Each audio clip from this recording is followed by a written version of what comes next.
So you may have seen Montu's recent video regarding the shutdown of Paradox Arctic in Umeå and Paradox Thalassic in Malmö and the impact that it could have on Stellaris, specifically asking the question, did Paradox just dump Stellaris? The short answer is no, and for those of you who don't want to know more about the inner functions of a game company, you can sign off here.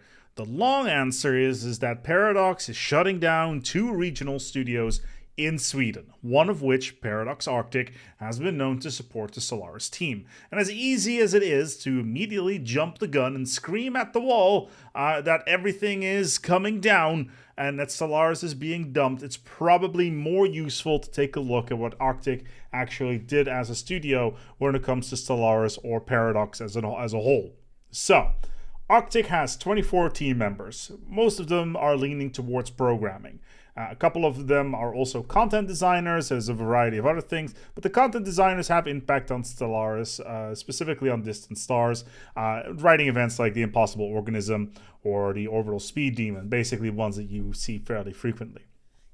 Programmers, on the other hand, don't know at the moment what they've been doing with the game, but there is a lot more to talk about in that regard. So, Paradox Arctic were a publisher support studio for Team Green. Now, what is Team Green, you may ask? Now, back in 2021, Paradox Development Studios went through a bit of a restructure. Previously, everything was under a single banner, and for one reason or another, this was changed with the studio effectively being split up in 4 groups. Paradox Red, which is in charge of Crusader Kings 3, which was then supported by Paradox Thalassic. Paradox Gold, which is in charge of Hearts of Iron 4. Paradox Green, which is in charge of Stellaris and supported by Paradox Arctic. And finally, Paradox Tinto, which was taking care of Europa Universalis 4. Now, it's also important to mention that all these studios, in addition to supporting their various titles, they also have the mandate to create new titles. As an example for this, Daniel Moragord, a former game director on Stellaris, is working on a quote-unquote secret title as part of Paradox Green.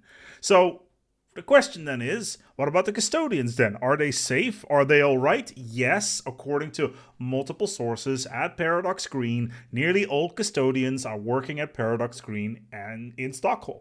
And let's be honest here, they have to be. As making the kind of changes that the Custodians are making, they need to be very deeply intertwined with continued development of the game, to the point that it requires core people on the team to coordinate this sort of thing.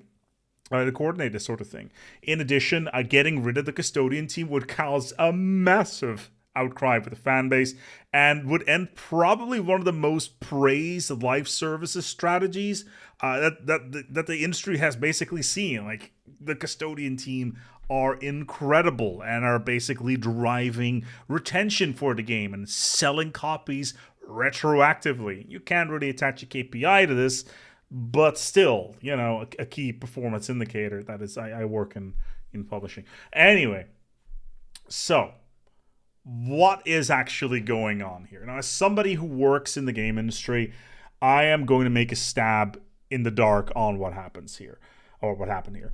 The 2021 restructure may not have been all that successful. Both support studios for Paradox Green and Paradox Red are being shut down. Fair. Why would they actually do this? Well, there is a lot of overhead in running 2 additional studios that may not have been all that efficient, especially in a country as expensive as Sweden.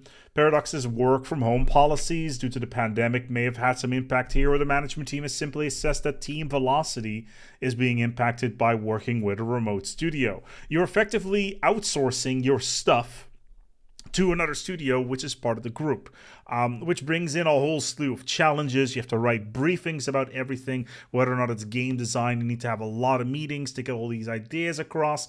Materials need to be sent back and forth. Entire pipelines need to be set up. There's quality control issues. There's queue lock issues, etc., etc., etc.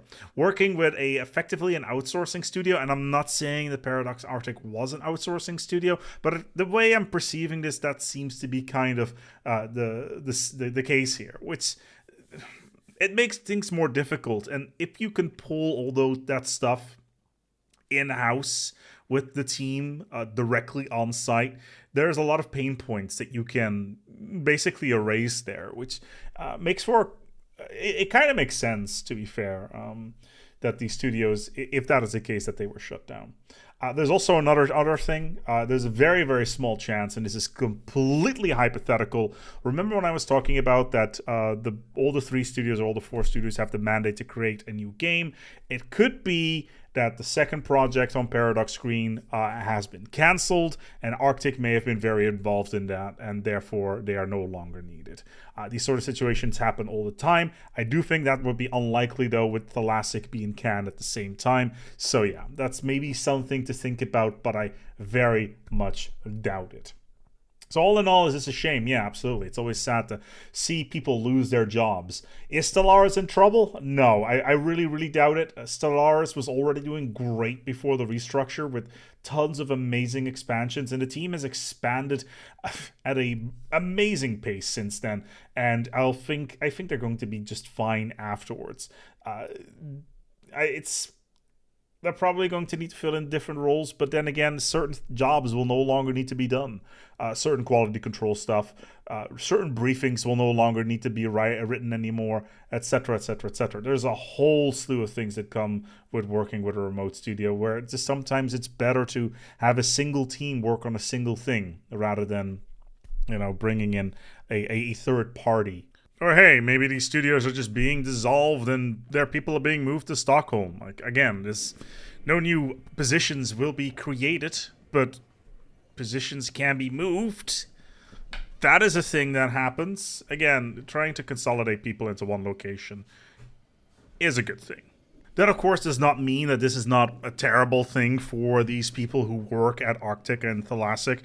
We are in a little bit of an economic scenario right now where the cost of living is exploding, especially in places like Sweden and Western Europe in general, but also in the US. A lot of these developers, if they want to continue having their jobs, especially those that live in Umeå, they will need to go to some of the larger cities that have significantly higher cost of living. Thankfully, they're programmers, so getting jobs for them is not going to be too difficult. Some of the other roles may be a little bit more difficult, and let's be honest, everybody is gagging for UX designers, so I don't think they need to be too worried there either. These people will be fine in the end, and if not, big respect for them and all the work they've done over the last few years, and it's probably a good idea to pour one out for these people, because as I said, they have done great work, and it's a shame to see them go. And let's hope that they will not be in any sort of financial hardship or anything along those lines. There is a union involved, apparently, so hopefully they'll get a nice little package out of this.